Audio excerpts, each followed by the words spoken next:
Boundaries आज हम बात करने वाले हैं। किसी को अपने जीवन पे अपने ऊपर चढ़ने मत देना, ठीक है। अब बाउंड्रीज होती क्या हैं, ये थोड़ा सा पेचीदा टॉपिक है क्योंकि हम जिस कल्चर में रहते हैं, कलेक्टिव कल्चर, उसमें क्या होता है, भाईचारे, प्रेम, एक दूसरे पे क्लोज रहने के चक्कर में होता क्या है, हम कई बार हमारे रिश्तेदार, हमारे करीब लोग और काफ़ी लोग जिनको सिर्फ गॉसिप चाहिए, जज करना है, मज़े लेने हैं, मलाईदार न्यूज़ सुननी है इधर उधर के बारे में, किसका क्या चल रहा है, उसको कैसे गिराएं, हम एक दूसरे की बाउंड्रीज की परखच्चे उड़ा देते हैं। तो आपको एक कॉन्सेप्ट समझना है कि हर इंसान की लाइफ में एक पर्सनल, एक लक्ष्मण रेखा है। हर जीवित इंसान जो तुम्हारे अराउंड चल रहा है, चाहे तुम्हारा छोटा बच्चा हो, चाहे बड़ा बच्चा हो, चाहे माता हो, चाहे पिता हो, ग्रैंड पेरेंट्स हो, कोई भी हो, तुम्हारा जो तुम ऑफिस में जिसके साथ काम करते हो, हर वो व्यक्ति जो तुम्हें दिख रहा है, जो सांस ले रहा है, जो जीवित है, एक लक्ष्मण रेखा है, इमेजिनरी लेजर से, वो दिख नहीं रही आंखों से, जो उन सबसे ज़्यादा प्राइवेट स्पेस को इंश्योर करता है। यानी कि जब तक वो रेखा मेंटेन है, उनके अगल बगल वाले लोग इमोशनली, फिजिकली इन रेखाओं के परखच्चे नहीं उड़ा रहे, वो इंसान थोड़ा सा कंफर्टेबल फील करता है, उसकी मेंटल हेल्थ थोड़ी सी सिक्योर रहती है, वो बॉदर नहीं होता, परेशान नहीं होता। अगर उसके अंदर टेंडेंसी है रूमिनेट करने की, नेगेटिवली बहुत ज़्यादा थी सोचने की चीज़ों को, तो वो बहुत ईजिली ट्रिगर नहीं हो रहा है, क्योंकि उसका बहुत ज़्यादा मटीरियल नहीं आ रहा है, क्योंकि वो एक्चुअल में थोड़ा सा सुखी जीवन जी रहा है, क्योंकि उसकी लक्ष्मण रेखा मेंटेन्ड है। बाउंड्रीज होती है लक्ष्मण रेखा, सबसे better, I don't think Hindi में बोलने के लिए इससे बेटर एग्जांपल हो सकता है। तुम्हारी भी है, तुम्हारी भी है। अब हुआ क्या है, तुमने बचपन से देखा रिश्तेदारी में तुम्हें बार बार इम्पोज किया गया है तुम पे बहुत सारी चीज़ें जो कि तुम कंफर्टेबल नहीं थे। सो हम काइंड ऑफ पैदा होते हैं इस एनवायरनमेंट में जहाँ पे इतनी ज़्यादा डिस्कशन, डायलॉग नहीं है बाउंड्री सिक्योर करने का, दूसरों के पर्सनल प्राइवेट स्पेस की रिस्पेक्ट करने का। हो सकता है आपके घर में हो सकता है कोई बहुत ही एक्सट्रोवर्ट इंसान हो, स्ट्रांग इंसान हो, इन द सेंस कि they are very vocal about how they feel, वो क्लियर कर दें, मुझे पसंद नहीं है, अच्छा ठीक है, ज़्यादा हो गया, एंड या फिर वो ऑफेंड हो जाते हैं तो तब वो क्लियर करते हैं। आपने वो मोमेंट्स देखे हैं जहाँ पे चीज़ें ज़्यादा हो रही हैं और सब चुप हैं, थोड़ी सी किसी की खिल्ली उड़ रही है, या फिर कोई सीन में कोई बातों में कोई बहुत ज़्यादा ही आगे बात कर गया है, और फिर बाद में उस कॉन्वर्सेशन के बाद आपके घर वाले डिस्कस कर रहे हैं कि ये बहुत ज़्यादा हो गया, ये नहीं करना चाहिए था, ये नहीं बोलना चाहिए था, बट वहाँ पे उस मोमेंट में कोई रोक नहीं पाया, किसी ने बाउंड्रीज ड्रॉ नहीं करी, क्या हुआ है, हम क्या बात करें। बहुत सारे लोगों की या फिर एक इंसान की लक्ष्मण रेखा की धज्जियां उड़ा दी गई हैं। लक्ष्मण रेखा के अंदर क्या आता है, उनकी प्राइवेसी यानी उनकी इमोशनल और फिजिकल, जो भी उनकी, आप यहाँ पे डिग्निटी की बात कर सकते हो, डिसेंसी की बात कर सकते हो, उन चीज़ों के परखच्चे उड़े, बट वो सारी चीज़ें लक्ष्मण रेखा के अंदर ही आती हैं। सो पहला चीज़ आपको यहाँ पे समझना है, पहला नियम आपको अपनी जिंदगी में ड्रॉ करना है, आप जिंदगी में कभी भी किसी के परखच्चे नहीं उड़ाओगे लक्ष्मण रेखा के, ये आपका पहला नियम है। एज एन इंसान, एज एन अच्छा इंसान, एज अ काइंड कंपैशनेट इंसान, आपको ये आपका धर्म बनाना है। दिस इज माई नियम, rule of life, code of life. I will be always respectful and mindful of people around me, कि मैं जब भी जितनी भी बातें कर रहा हूँ, चाहे कितने भी दोस्त हो जाए, चाहे कितने भी हम करीब हो जाए, चाहे कितने भी सोशल हमें लग रहा है ये कोड्स हैं, ये बाउंड्रीज हैं, जो भी चीज़ें हैं, कॉन्टेक्ट जो चल रहा है, हम उसमें हमें हमेशा at a certain level I have to be aware कि मैं कहीं क्रॉस नहीं कर रहा हूँ, so I can check on people afterwards, hey मैंने ये जो क्रैक किया, जो भी कुछ हुआ यार, बॉदर क्यों नहीं हुए। इफ एनी टाइम तुम अगर बॉदर होते हैं, कुछ एनी टाइम आई से समथिंग, समटाइम्स मैं दोस्ती में या फिर समटाइम्स किसी मौके में मैं थोड़ा सा बह जाता हूँ, प्लीज मेरे को बता देना, मैं वो कैंसिल कर दूंगा। It's a lot, it says a lot about you once you do that, once you send that message to somebody, and people will be like, wow, that's actually very nice, because completely वो वही चीज़ है जो separate करती है from bullying and joking, ribbing, बकचोदी करना। हमारे लॉन्डो में बहुत बड़ी चीज़ ही होती है, और बहुत बड़ा प्रश्न लोगों के दिमाग में आता है कि भाई कब बुलिंग हो रही है और कब सिर्फ बकचोदी कर रहे हैं हम लोग। वो यही है, बकचोदी मतलब है कि हम 5 लोग हैं तो पांचों हंसेंगे, बुलिंग है हम 5 लोग हैं तो 4 एक पे हंस रहे हैं, एक अंदर से कट रहा है, रो रहा है। एक बहुत गजब शो है Sopranos, one of my favourite TV show off all time. इस नंबर 1 पर अगर मैं लिस्ट बनाता हूँ, सोप्रानोज आता है। Sopranos is show about mafia, सब माफिया है उसके अंदर, सारे कैरेक्टर। उसी में टोनी सोप्रानो जो मेन कैरेक्टर है, उसका एक छोटा कजन कह लो या उसको अंकल कहता है, जो भी कहता है वो है, मतलब छोटा, उसको अपने बाप की तरह ट्रीट करता है टोनी को। वो लड़का, उसका नाम है क्रिस्टोफर मोल्टिसानी, टोनी का एक कजन है। अब टोनी सोप्रानो और उसका जो कजन है, वो दोनों हो गए लौंडे, जो कि लौंडे हैं, सेम एज के हैं। क्रिस्टोफर थोड़ा सा यंग है। अब एक चीज समझना, तीनों माफिया हैं, one of the hardest, strongest, cold blooded murderers हैं भाई शो में लोग। लेकिन जब ये दोनों भाई मिलते हैं और तीनों रिश्तेदारी में आते हैं, तो वो एक छोटे वाले की लेते हैं, बहुत दबा के लेते हैं, और पूरे शो में आपको दिखता रहेगा वो लेता रहता है, हा कर रहा है, पूरे शो में नहीं, बट वो जितने भी एपिसोड्स आएंगे। एंड वो हमेशा एक बात कहता है कि भाई टोनी से कि जब तुम लोग साथ में नहीं होते ना, तुम लोग मुझे बड़े प्यार से ट्रीट करते हो, यानी कि जब मैं एक कजन के साथ होता हूं तो एक कजन ऐसा देखता है कि भाई मैं मर जाऊंगा तेरे लिए, वो उसको जोक मारता है, बल्कि वो टोनी पे जोक मार रहा होता है, इससे खतरनाक। जब मैं टोनी के साथ होता हूं वो दूसरे कजन के ले रहा होता है, हम दोनों भाई होते हैं। पर जब भी ये दोनों कजन एक दूसरे के साथ मिल जाते हैं और मैं उस जगह पे होता हूँ, ये दोनों साले विलन बन जाते हैं और मेरी धज्जियां उड़ा देते हैं। मूवी में सीन है, ग्रोन एज सीन है कि वो लोग रीयूनाइट हुए हैं, वो लोग बूढ़े हो चुके हैं, मतलब बूढ़े नहीं, मतलब they are in their middle 40s। This is a story जब वो सुना रहा था कि ये बच्चे हुआ करते थे, he felt bullied extremely. And ये सेम सिचुएशन रिपीट होती है जब वो बड़े हो चुके हैं। पहले वो ए से मिलता है तो उसको मजा आ रहा है, बी से मिलता है मजा आता है, फिर एक सीन होता है यहाँ पे ए भी फाइनली मिल जाते हैं और वो they do the same thing, वो चाइल्डहुड पैटर्न रिपीट करते हैं जो उसके साथ बचपन में करते थे। And then he just stands up, he is like I am out of here, मैं निकल रहा। क्रिस्टोफर मोल्टेसानी जो कि अगेन मेड गाय है कोसा नोस्ट्रा में, मेड मैन है, मेड मैन जिसको नहीं पता वो गूगल कर सकता है, फिर नीचे पढ़ लेगा कमेंट्स में। एंड उसमें बाद सीन आता है कि वो कार से वापस जा रहा है and he is crying. One of the most fucking heart breaking scenes है कि वो साला इतना बड़ा माफिया वो जो है, लेकिन वो चीज़ चाइल्डहुड में जो बुलिंग है वो आज भी उसको उतना ही काटती है कि उसको वो दो लोग थे जो मिल गए वो उसको ऐसे जोक मार रहे हैं उस पर कि वो बुलिंग हो गई। ये फ़र्क है लक्ष्मण रेखा में कि आप इतने कंसिडरेट रहते हो कि जोक्स का मतलब क्या है, आपको ये समझ में आता है कि जोक्स का मतलब है हम सब हंस रहे हैं, हम काट नहीं रहे एक दूसरे को, छलनी नहीं करने आए हैं यहाँ पे, तलवारें निकाल के काटने नहीं आए शब्दों से। शब्द बहुत डेंजरस हो सकते हैं, बहुत बहुत बहुत ठेस और गहरी घाव पहुंचा सकते हैं शब्द। तो आपको ये चीज समझनी है कि आज से आपके कॉन्टेक्ट में सबकी बाउंड्रीज आपको रिस्पेक्ट करनी है। अब अपनी खुद की लक्ष्मण रेखा कैसे बचाएं चच्चा, ये आते हैं 3 तरीकों से। पहला, ड्राइंग। अपने साथ बैठिए, मुझे फर्क नहीं पड़ता आपका पीपल प्लीजिंग बिहेवियर है, हो सकता है आप ऐसे इंसान हो जो कि पीपल प्लीजिंग बिहेवियर में एंगेज करते हो, आपको लगता है मैं नहीं कह सकता किसी से, तो लोग आप पे चढ़ते हैं इन द सेंस कि उनको पता है हम इसका फायदा उठा सकते हैं, आपसे जब भी कहेंगे वो अनसॉलिसिटेड आपसे एडवांसेस, अनसॉलिसिटेड आपसे आपकी सर्विसेज का फायदा उठाते हैं कि तुम थक गए हो तभी वो कह रहे हैं ये कर दो, तुम्हारी टांग टूटी हुई है तभी ये कर दो, तुम्हें 10 चीजें दे दी उसके बाद 2 चीजें और दे दी, जैसे कि तुम्हारा कोई ह्यूमन कंसिडरेशन ही नहीं है, क्योंकि तुम्हें पता है उन्हें कि तुम मना नहीं करोगे, तुम बस काम करते रहोगे। ये हो गया। इसी तरह से आपको समझना है जो भी आपके ह्यूमन इंटरेक्शंस हैं, आप किसी ग्रुप में हो जहां पे लोग हमेशा ऐसे जोक्स रैक करते हैं जो कि हमेशा 2 स्टेप्स आगे जाते हैं। मुझे नहीं पता आपकी सिचुएशन क्या है जहां पे आपकी बाउंड्रीज के परखच्चे उड़ रहे हैं, तुम्हें पहले ड्रॉ करना है, अपने साथ बैठो, 1 घंटा लगे, 2 घंटा लगे, 1 हफ्ता लगे, but you have to seriously sit with yourself and draw your boundaries in your mind first.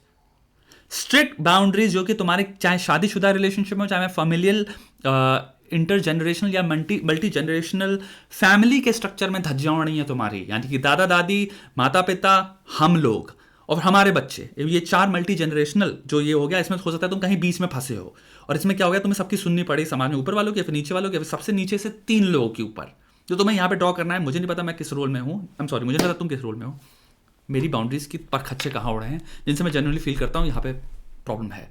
दूसरा, you have to find a very very very very very polite, acceptable, socially ऐसा communicable way of telling this to or communicating or intimating this to these people कि वो defensive तुम होना minimise कर पाओ। यानी कि कई बार क्या होगा, तुम किसी के सामने कुछ अनाउंस करोगे and they will just get so fucking defensive कि वो कंप्लीट डिनाइल में चले जाएंगे, they like oh, हम तो नहीं करते ऐसे, हमने तो कभी नहीं किया, and you have to make sure कि तुम ऐसे बताओ। फर्स्ट, अपने दिमाग में इतना तो रखो कि there will be some level of fucking defensive something because you are the first person probably to them जो कि who is bringing this up to them. उनकी जिंदगी में आज तक कभी उनकी 40 ईयर्स में लाइफ में जितने लोगों उन्होंने बुली किया, फिर जितने लोगों के साथ बकचोदी किया, फिर जितने लोगों की लाइफ में वो चढ़े हैं सीनों पे लोगों के, कभी किसी ने उनको पलट के कुछ कहा ही नहीं, तो वो यूज टू हो चुके हैं। You will probably be the first person जो उनसे पोलाइटली भी कह रहा है, so they will take it very defensively. You have to be properly prepared कि वहां पे तुम्हारा पीपल प्लीजिंग बिहेवियर के बाकी ये ना हो जाए कि ओवरकम या ओवरराइड कर गया वो, और तुम वहां पे कहो अरे नहीं कुछ नहीं होता, अरे नहीं ठीक है आप छोड़ दीजिए। नहीं, तुम पहले ड्रॉ करो तुम्हारी बाउंड्रीज क्या है। सेकेंडली, तुम्हें अनाउंस करना है प्रॉपरली, रिस्पेक्टफुली, क्योंकि ये तुम अपने लिए खड़े हो रहे हो, ये तुम्हारी मेंटल हेल्थ की बात है, बहुत लॉन्ग टर्म मेंटल हेल्थ की बात है। अगर तुम ये नहीं करोगे और लोग तुम पर चढ़ते रहे जिंदगी में, तुम नॉट लिटरली बट तुम in a very direct fashion you are walking toward loneliness, depression, anxiety issues, तुम्हारी फट के हाथ में आ जाएगी। तुम बहुत अकेला, रुमिनेशन और डीप डार्क सेल्फ व्यू लेने वाले हो अपने बारे में। कोई भी अंधकार में अगर बैठा है, it will not end well for them in the long run. It's not a place to be. We crave sunlight, we crave beauty, we crave colors. Darkness में बैठो, कोई सन नहीं मिल रहा, कोई विटामिन डी नहीं मिल रही शरीर को, बॉडी को, even figuratively, metaphorically, it's not a good place. सो अगर तुम मेंटली डार्कनेस में बैठे हो, अलूफ हो, अकेले हो, तुम जिस समाज में बिलोंग करते हो वहां तुम्हें लगता है कि वहां पे लोग चढ़ रहे हैं तुम पे, अरे तो वो लॉन्ग टर्म क्या तुम्हें लेके जाएगा? किस तरह की तुम शांति, या कितना भी तुम पाठ कर लो किसी भी चीज का, कोई पाठ करने से, किसी भी तरह के डिस्ट्रैक्शन को सीख करने से प्रॉब्लम सॉल्व नहीं हो जाती।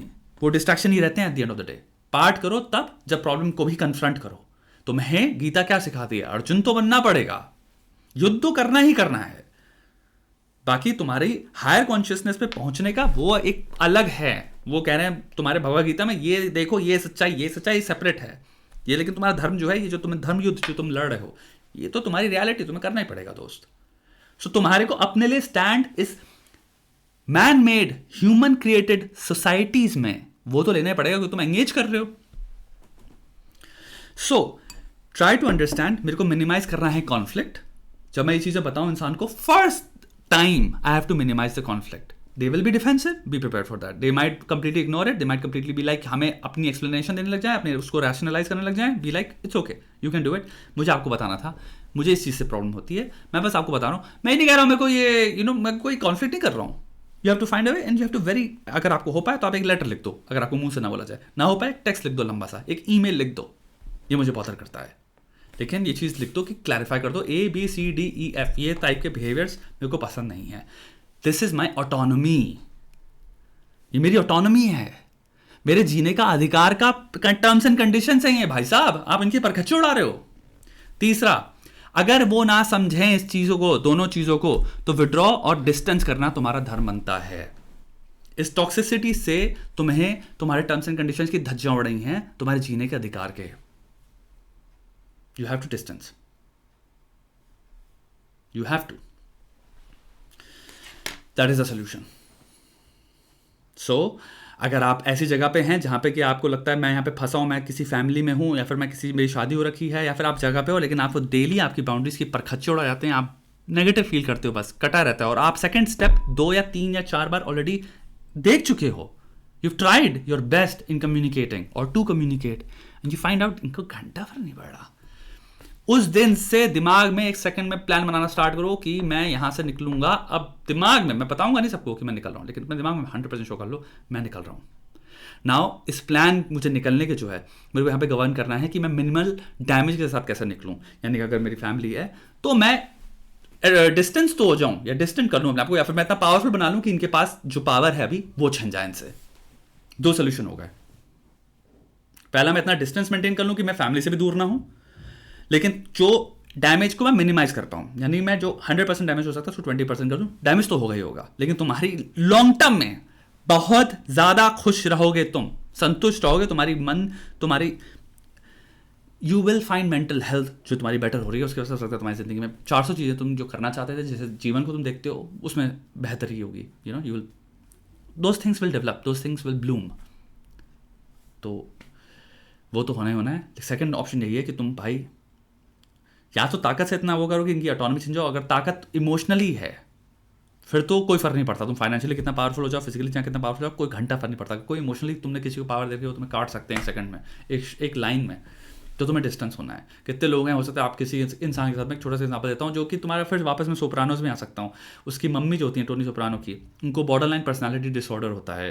तो वो इवन दो फैमिली का हेड है, अपनी क्राइम फैमिली का, उसकी माँ के साथ 5 मिनट उसके सेल्फ एस्टीम के पर खच्चे उड़ जाते हैं, तलवार से काट के चूरा बना देती हैं उसकी मम्मी।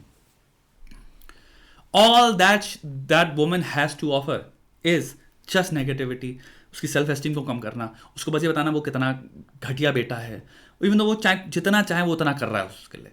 ये काफ़ी पर्सनालिटी टाइप्स होती हैं, आपको समझना है, जिनके अराउंड आप सिर्फ कटोगे। वो नेगेटिविटी आपको देते रहेंगे, आप उनके लिए चाहे कितना कर लो, आप सोचते हो मैं करता रहूंगा, बट आप ये चीज़ रियलाइज नहीं करो, वो साइकोलॉजिकल इश्यूज हैं उनके साथ, वो पैटर्न इश्यूज हैं उनके साथ, जो कि वो एक्टिवली डिनाई करेंगे। जो आप उनके साथ चीज़ें बढ़िया कर रहे हो, वो एक्टिवली फोकस सिर्फ उन चीज़ों में करेंगे कि पहला कितनी नेगेटिव चीज़ें मैं ढूंढ सकता हूँ और कितनी नेगेटिव चीज़ें मैं कन्फैबुलेट कर सकता हूँ, क्रिएट कर सकता हूँ आउट ऑफ फकिंग नोवेयर।